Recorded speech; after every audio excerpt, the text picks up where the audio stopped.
How's it going, everybody? My name's Parallax Abstraction, and welcome to Retro Flashforward, showcasing gaming's roots in the current generation. So, I got wind of something really cool that just came out on Steam, and, well, I wanted to dive in and take a look at it for you guys, so I've only played this a little bit. We're taking a look at something really cool today. This is Rollers of the Realm, which just came out as of time of recording anyway. This is November 19th I'm recording this, and it's from a Canadian company actually called Phantom Compass, based out of St. Catharines, Ontario, which is just a few hours from me. And St. Catharines was home, if some of you may recall, to Silicon Knights, which is a rather, shall we say, controversial developer of games like Too Human and the like that imploded a couple of years ago. And I don't know, but I'm guessing being based in St. Catharines, this is maybe made by some refugees of that. And what's really cool about it? Well, it's a pinball RPG. No, seriously. I'm going to show you guys what I mean here in a little bit, but yeah, this is a light RPG that is also a pinball game. Now, you may have recalled some time ago, I did a video for Retro Flashback of a game called Pinball Quest for the NES, which was a very similar idea. It was kind of a light RPG that you accomplished using pinball mechanics. And there hasn't been a lot like that since, and Pinball Quest was neat, but it had problems. This thing is really neat. This is very clearly inspired by that game, and I think it's really fascinating. So, now, the one little bummer about it is that there is some story content. I suspect the story is nothing really grandiose at the end of the day, but the one thing that's kind of annoying about this game is it only allows you one save. And if you've seen, you can actually go back to previous areas, but if you have seen the cutscenes associated with the story content, there doesn't seem to be a way to replay them unless you restart the whole campaign, which just wipes your save and starts over again. That's kind of annoying. Only other little annoyance with this as well is that I'm playing this with an Xbox 360 gamepad, which the game fully supports, except it doesn't alter the prompts when you plug in a gamepad. So it will prompt you for the keyboard versions of whatever inputs it wants. You can figure it out easily enough with the gamepad, but that's kind of annoying, and yeah, this day and age, they really should have done better than that. But so what's the deal here? Well, so you play a young lady who is basically a rogue. She's a thief who wanders from town to town in this sort of war-plagued kingdom, a kingdom that has kind of been perpetually plagued by war, and she just goes around, you know, stealing money, pickpocketing, and the like to survive. And she has her dog with her, who is sort of her faithful companion. And so there's, as you go through the game, you'll meet other characters here. Actually, I can give you an idea, because I've met two others at this point. So very early on, you will meet the Knight and the Healer. These are the only two I've met so far, and as you can see in the background, there are at least 3 more. There are also hired hands, which I have not yet been able to afford one of these, but these are characters that you can buy to sort of supplement your party once you hit certain levels, and obviously have a lot of gold, as you can see. I'm on leave from the Citadel. The roads have been treacherous lately. If you intend to travel, maybe we can make some arrangement. What would you pay us for safe escort? Me pay you? I can look after myself, dearie. It's you who are in need of my services. So you see, and they each have a little backstory here. There is voice acting in this game. It's not stellar. It's okay, but I mean, it's an indie game. It doesn't really matter. It's not bad, but it's not something that you'd hear in a AAA title, shall we say. So you get these guys, and we'll come back here. As you can see, there's a shop, which allows you to buy items for them. We're going to come back to this, because we need a little bit more money to do that. So you can see here there's an area called the Realm. Now, I don't know if this is the whole area or not. If it is, I'm going to guess this game is not super long, because it only took me about 45 minutes to get to the second area here, which is the wood.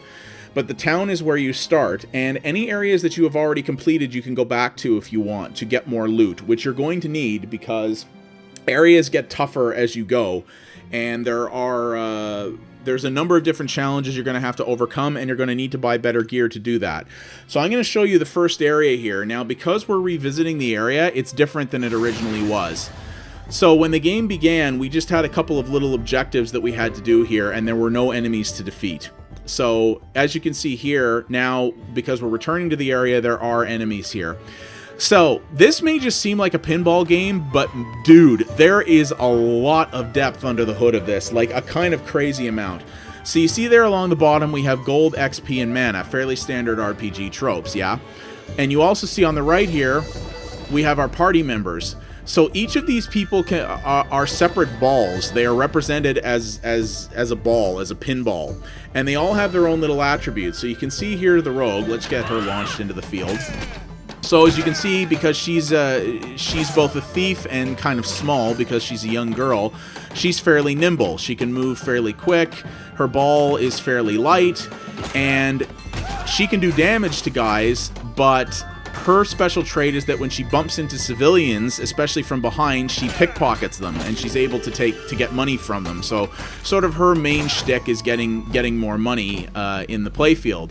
Now, as you can see there on the bottom, you may see my dog has a little glowing icon. So every character has a spell, and that spell is triggered at different levels of mana. You get mana by bumping into objects in the world, certain objects. So you see here when I hit the bumpers, for example, see those blue numbers? A blue number indicates that you have accrued mana. Little spinners like that give you mana.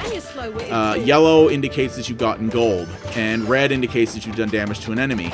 So when you hit the mana target for the given spell of the character you have, you can cast that spell. What is her spell? Hey, boy. She summons her dog, which is basically on-demand multi-ball. Her dog is also extremely nimble, and he's basically a support character who can do more damage, or a secondary amount of damage. And that can be incredibly valuable. The knight has an ability where he puts up a shield, which basically blocks the gutter temporarily so that he can't fall out. And the healer, what she does is that when her mana gets fully charged, she can revive a character who has died.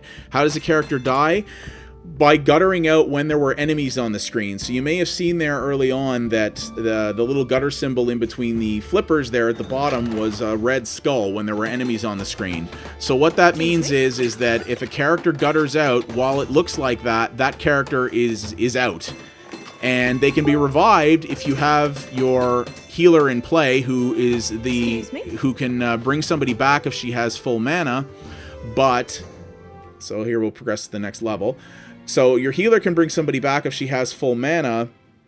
But if you can't do that and everybody goes out, then that's when it's game over, and you can continue, but you lose everything that you gained on that level. All of the gold you earned, all the experience you earned, everything. So you can see here. So here's an example. So let's just let the rogue gutter out. So you see, I can't select her.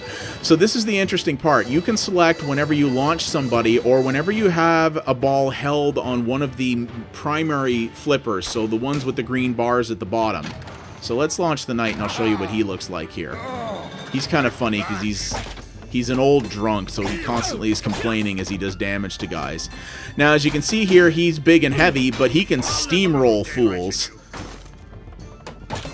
And every enemy has a certain amount of hit points. You do enough damage to those guys, and they go down.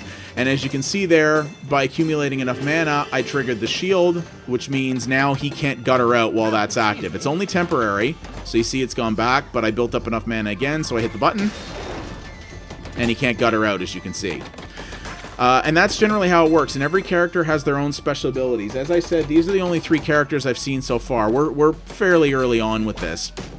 But there will be other ones as you go, and that's sort of the key thing, is juggling people around based on their specialties. So you see here, now you see how I'm holding him against this green flipper here, and there's that little circle?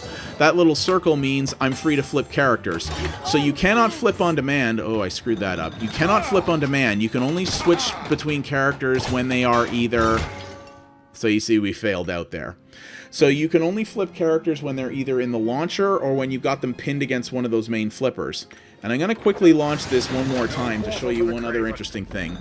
So you may have noticed how some guys were shooting some arrows at the flipper there before, and there was life bars on them that looked like they were going down, and also that the flippers were kind of degrading and shrinking in size as they did that. Yeah, the main flippers actually have life bars, which is the crazy part.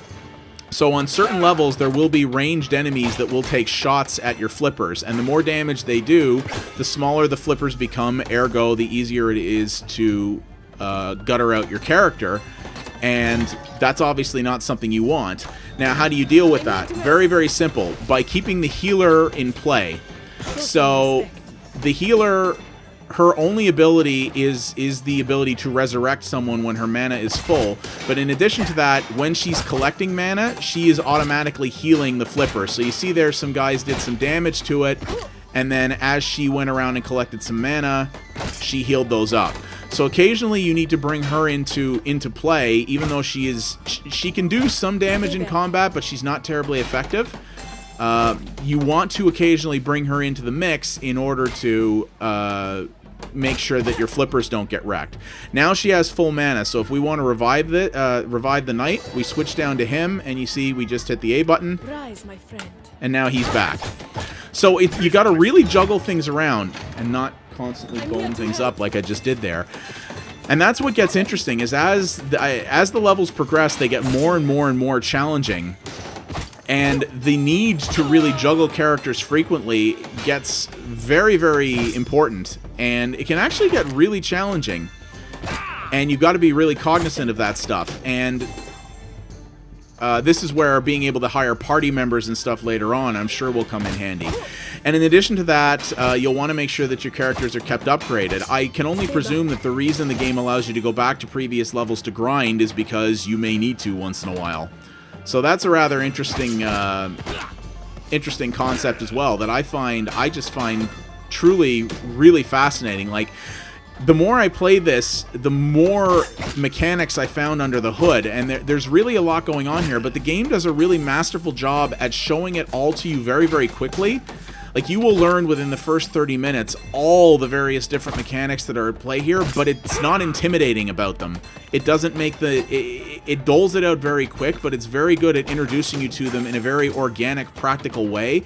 So you're not left going, oh my god, there's so much happening here, I don't understand all this, I'm confused. Like, it's not confusing or really that intimidating at all, which is really pretty masterful design when you think about it. So, as you can see, as you'll see here, each level that we go to is designed differently. Most levels, as well, as you can see there on the right, there's that key. I actually have a really hard time getting in there, but most of those levels have a key, and if you can pick up the key, you'll see that there's a locked chest on the other side. Getting the key lets you into the chest, and the chest nets you a special bonus. Sometimes it's a large amount of gold, sometimes it's an item specific to one of your characters that can be very useful for them, things of that nature. So they're not necessary, but they are to your benefit if you can figure out how to get at them. And in some levels as well, usually sort of tertiary, transitionary levels, there are special challenges that you can have to undertake, where you'll basically be given a level. There are certain levels where you can actually slightly move the ball using the left stick on your controller without having to use flippers. And doing that sort of allows you to finesse the ball around, because you'll almost have little sort of like pinball platforming challenges almost that you'll have to overcome, and it's really really interesting stuff. Just little things like, you know, you'll have multiple flippers, sometimes vertically oriented even, and you'll have to you do timing puzzles, you know, hit this flipper, then this flipper, then this flipper in a certain way in order to get the ball to the end and to get the bonuses that you're after. It's really really interesting and different. So that's the first area. So let's move on to where I am now. So we already finished the town. Now, when you complete areas, as I've said before, you'll get golden experience, and a lot of that stuff can be spent in the port. So each character has their own shop, and as you can see here, there are a number of different items that you can get for them. A lot of them are locked early on, some of them require special levels, but as you can see, they will all give different statistical bonuses, and on the left side here, you can see that each of your characters actually has a fairly in-depth character sheet.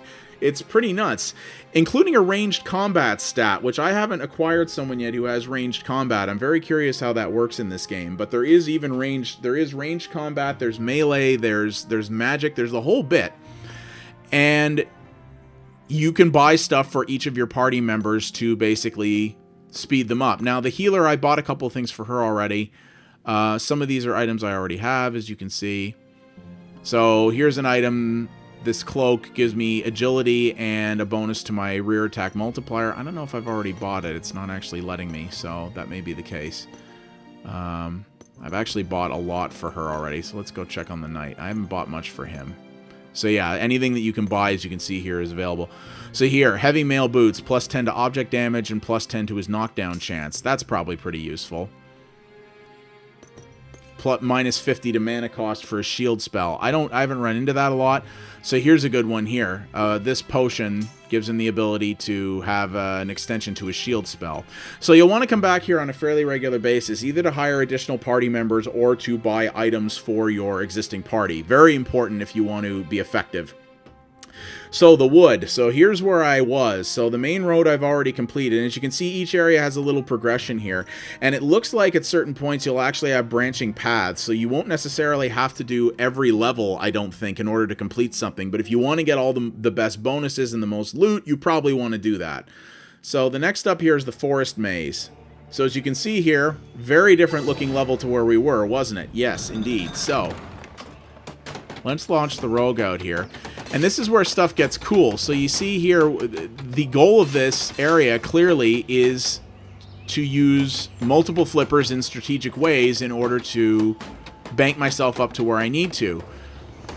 Now, interestingly, you'll see that that middle flipper is not moving. Now, why would that be? Well, pretty simple. See that little bush in front of it? Yeah, there's something there that's basically blocking its path and preventing it from moving. So our first objective in this area is to get up there and bust that thing out. And as you can see here, we're in kind of a puzzle phase, so there's no enemies around. So as long as there's no enemies on the screen, you can gutter out as much as you want. No penalty. You don't lose anything. You don't lose any XP, you don't lose any gold, you don't lose anything. So you just want to you can gutter out as much as you want. And I'm guessing that the point of this area is the fact that it's a maze. So there may very well never be enemies in this area, which I kind of like. I like the fact that they didn't make it all combat all the time, because that's kind of boring. Let's try to switch to the knight, because he does a lot more damage, and I'm guessing we have to bust that thing to get up there. So as you see, we've got these little... There it is. So as you can see, there's all these little bushes, which we got to take out Legend of Zelda style. And now that we've cleared the one over top of that flipper, it's much easier for us to get up there if we need to. Sorry if you're hearing a little bloop in the background. I forgot to close Google Hangouts.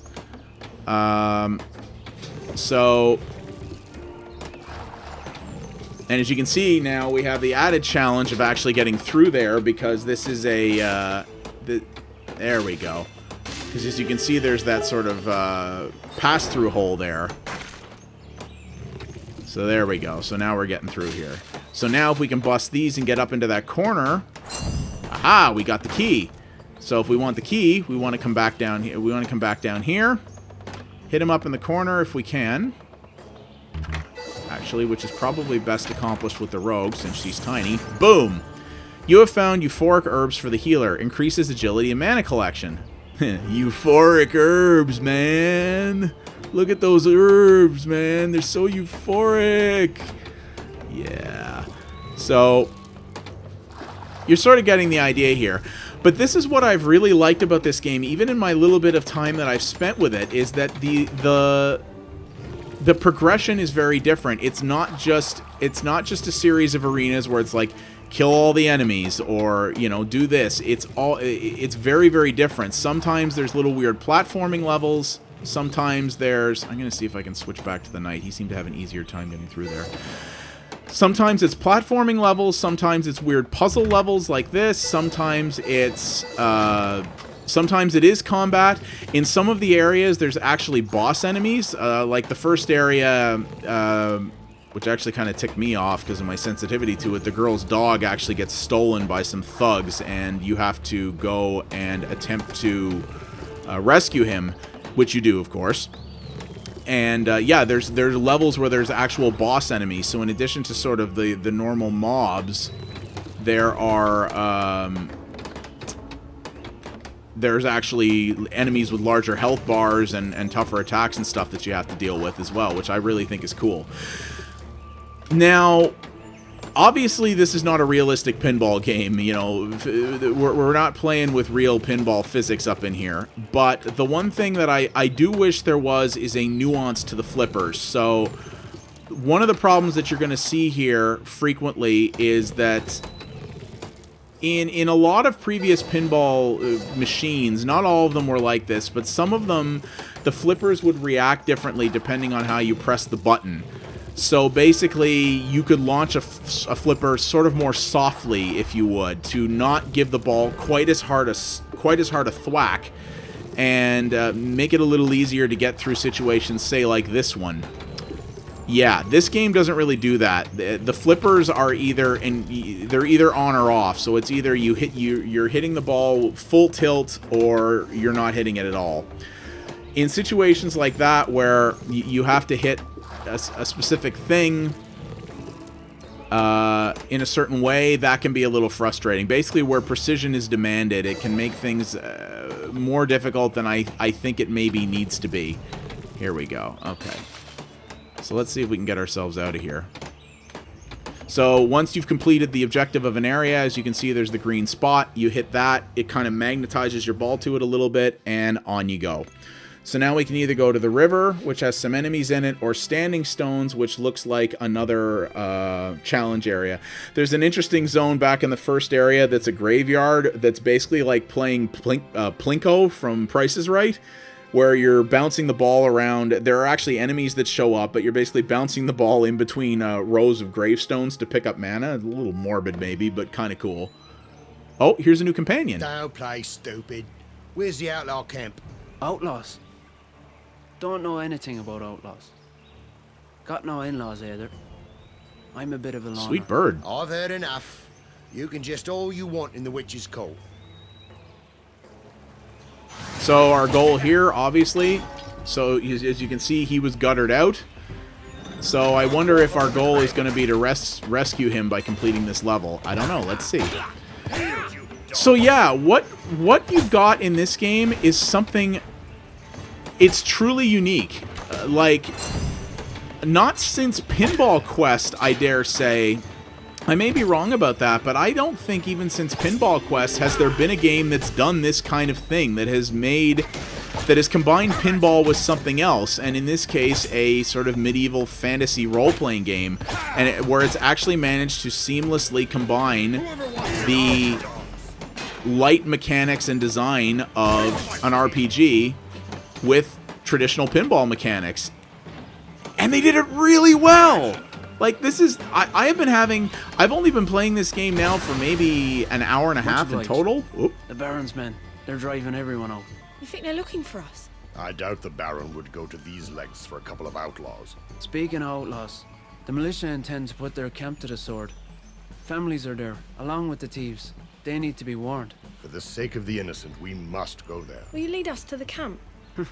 You can play the duckling, but I ain't much of a mother duck. I beg your pardon? Just follow me. Okay, so here we go, the Hunter. And as you can see, he's got here's his stuff here. So his defense is average, low melee, medium maneuverability. Oh, his passive ability is that he's a bowsman. Okay, I gotta see what that is. Come on, lads. Now, we don't have any enemies in here, but hopefully we can just bail out of this area quick, and we can see what the melee attack is. But yeah, the oh wow! Let's do it. So he has so his melee attack is, yeah, okay. So it's a passive melee ability. So once in a while he just shoots arrows at guys. Oh god! And as you can see, when you flow into the water, you get carried with the currents of the river. So yeah, his ability is another multi-ball type thing, which is he launches his birds, which don't seem to be as dexterous or do as much damage as the rogue's dog, but still, it's 3-ball multi-ball. That's so cool. So yeah, I'm hoping you guys are seeing what I think is so bloody fascinating about this game. They've just the way they've married pinball to Too quick for you. RPG mechanics, Yeah, boy. it's just so cool, and it works really well, and it has the same sort of addictive, compelling qualities of pinball, but at the same time, you're not playing the same table. Every level's different. Every level has its own different Hey, boy.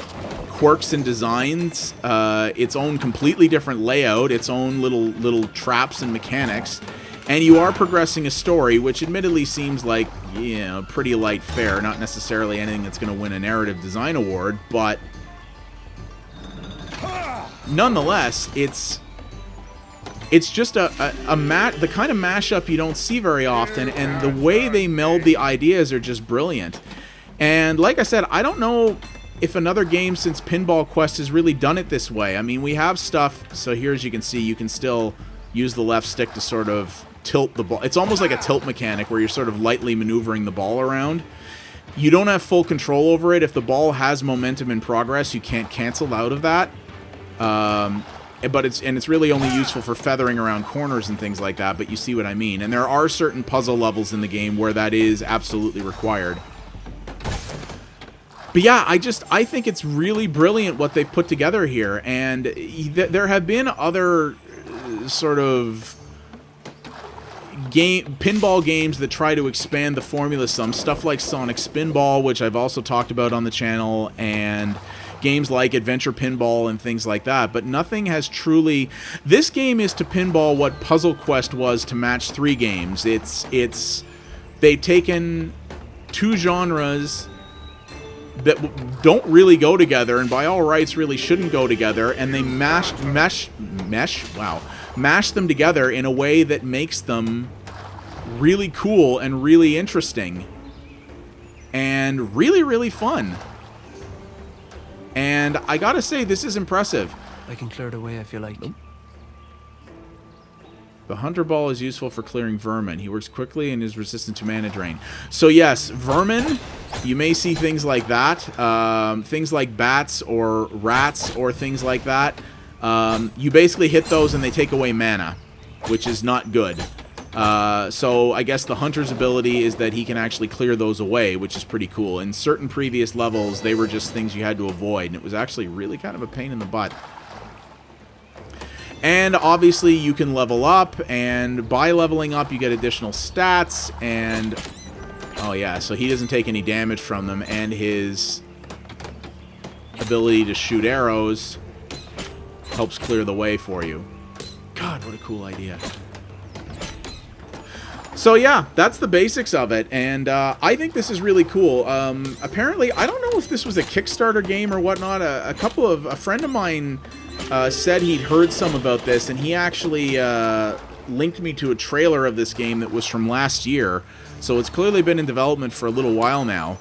But it's really cool that these guys found a publisher with Atlas. Atlas seems to be taking some interesting risks on some different titles lately, which I really love. So I hope having a publisher means that we might see this on, you know, the PS4 and the Xbox One, or even the Vita. I would totally buy this game again to play it on my Vita. Hint, hint. So... A place of worship? No. An ancient warning of what lies beyond. We should collect the berries and leave. Okay. Collect all the berries before leaving the area. So you see, we have a different goal here now. So things like that. So you have all these slightly different different objectives, different level designs, and all of these characters that have different abilities that you really need to juggle carefully in order to make sure you get where you want to go. So I said by looking at the world map that this game was pretty short, and it might be just in terms of raw levels, but I can definitely see this getting very tricky very fast. And I bet some of the end levels of this are devilishly hard. Which is cool, because that's a good way to do this. So, you're getting the sort of idea of the core game here. Other thing that's kind of cool, I'm just going to back out here to the main menu so I can show you this. This game also has an arena mode. This is more of a traditional score attack mode for in the pinball sense. Slightly more traditional, not entirely. So here you see fight for gold, collect as much gold as you can before you were defeated. You have 5 lives.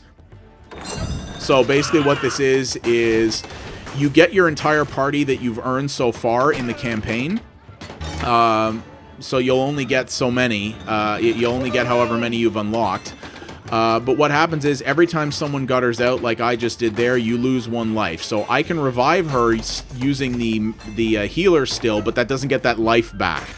So you only get 5 deaths regardless. And your goal here is simply to stay alive. It's almost like it's like a traditional score attack mode meets a horde mode.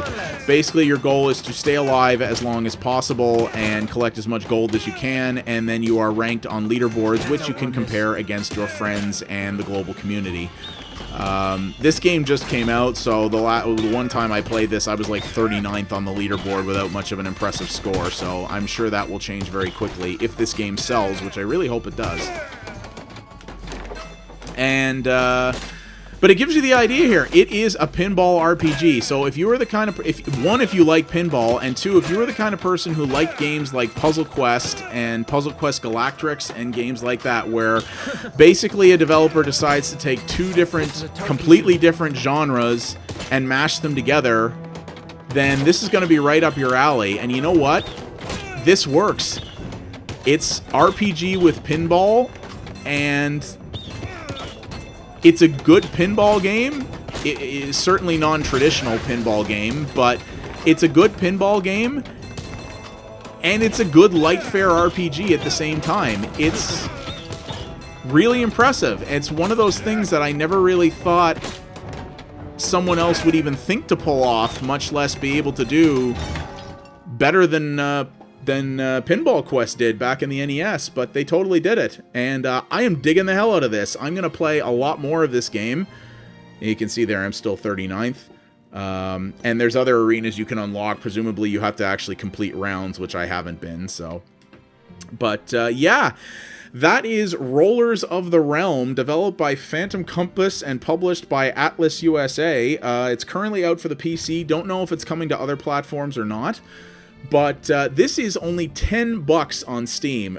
Honestly, for someone like me, this game is a steal at twice the price. For $10, you can't go wrong. And that's not even on sale or anything. That's just what it is. $10 Canadian, at least, is what I paid for it. I don't know what it is in the US. Probably like $9.99 or $8.99. It's a bloody steal. If you like pinball and if you like weird RPG mashups, go get this. It's awesome. I really hope this succeeds, and I really hope these guys... at Phantom Compass get to do some more interesting stuff, because they're onto something here. It's actually a pretty big team now that I look at it. But yeah, I think these guys are onto something, and I'm going to play the hell out of this and probably finish it. And if it keeps playing the way it has been, this might even make it on my top 10 games this year. We'll see. My name is Parallax Abstraction. Thank you guys very much for watching. If you liked what you saw, please consider liking and subscribing. It does help me out a great deal. And well, I will see you guys next time. Take it easy.